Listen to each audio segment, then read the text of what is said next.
माठी brush करके खेलुंट hello everyone welcome to my mini blog जय जगन्नाथ राधे राधे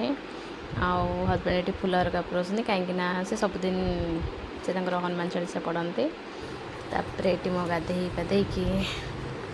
मोर मो पूजा कम सब सारी आज ब्रेकफास्ट बनई बरा मत घरे ना बरा बन खायापी बहुत भल लगे बरा सहित घुगुनी घुगुनी टे पियाज काटी पकईदे से आहरी बढ़िया टेस्ट लगे तो समस्ते खाई बरा घुगुन तापर आज बनई खेचेड़ी बापा कहते खेचेड़ी बनाते तो खेचेड़ी डालमा आउ यहाँ गोटे भाजी बनईबी तो से पोटल आलू फुलकोबी रखी एवं फुलकोबी मिलूँ बट टेस्ट ये जना पड़ूनी कहीं जेहतु मु फ्राए बनई